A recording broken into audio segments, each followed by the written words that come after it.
No matter where you find your item, you do need to kind of run through everything to make sure it is worth getting. So let's break down every step I go through to decide whether or not I want to take an item home, whether I find it on the side of the road, an estate sale, a yard sale, or a thrift store.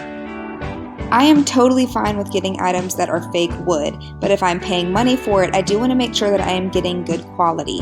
One of the hardest parts about flipping furniture is learning whether or not furniture is real wood. I still mess up sometimes. It's really hard to tell on some pieces, but you do learn over time what is real and what is not.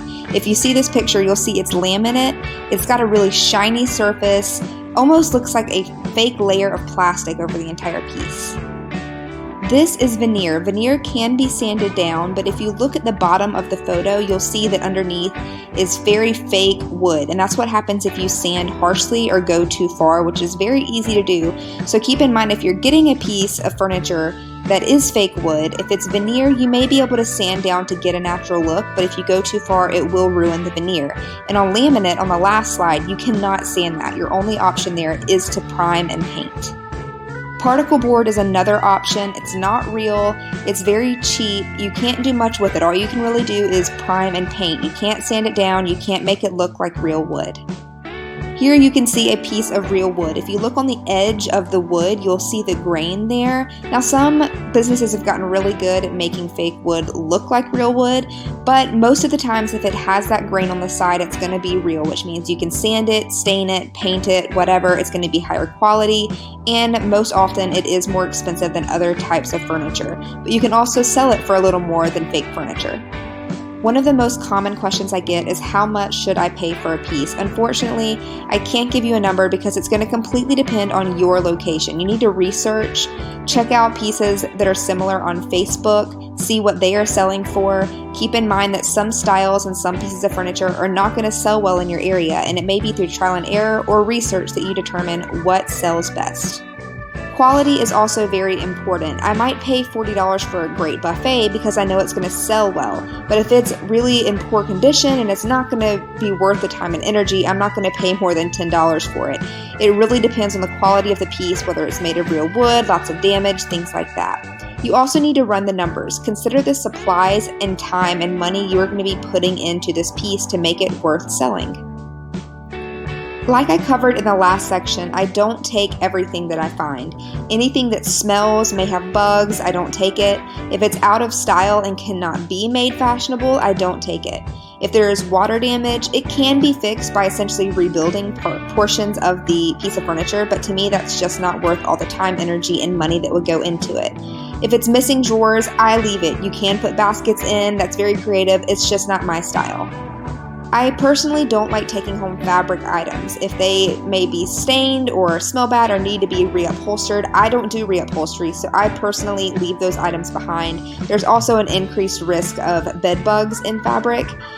Now, if a piece is damaged beyond my skill set, if it's chipped, completely torn to shreds, and wood filler is not going to fill in the missing spots easily, I don't take it. I can't rebuild portions, I can't build drawers, so I keep that in mind as well.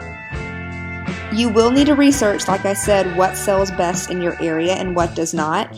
For me, single chairs or chairs in general are not worth the time and energy. Single end tables, I don't know of a single location across the world that these sell for high prices, so I don't recommend doing that, but they are a great first flip to kind of learn what you're doing. Dining sets take a lot of time and energy. It was one of my first flips and took weeks for me to finish. But if you want to do a dining set, definitely go for it. They may sell great in your area.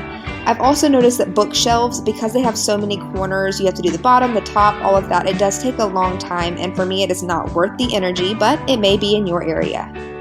Before we move to the next section, I want to cover questions I ask myself or the seller before buying. Number one, is this trendy or can it be trendy? Some pieces for me, especially if they're like cut out hearts on the side that can't be filled with wood filler, that's just not worth it for me. Do I have enough storage space? If you're working out of your garage or the inside of your home, you may not have space for 20 buffets, so keep that in mind whenever you're buying furniture. Will this sell quickly, or is it going to be stuck in my storage unit or home for weeks on end? Like I said, that is very important to learn what sells best in your area. Is this damaged beyond repair? Is this a high enough quality for me? I don't always get real pieces of wood furniture. Sometimes I get things off the side of the road that are fake, but it may be worth it for me if I'm just wanting to do a fun flip. Is it worth the money and time it will take to flip this piece? Another really funny question, but it's very important to ask yourself, is do I see potential in this piece or am I just desperate? Sometimes I get so bored that I'm just ready to flip anything that I see, but it ends up sitting in my garage or ends up on the curb because it's just not worth all the time and energy. I also forgot to put this on the slide, but make sure that you ask if you're buying it online if the piece is smoke-free, if that's important to you, cat-free. Anything that you can't tell from the photos, you need to ask them specifics.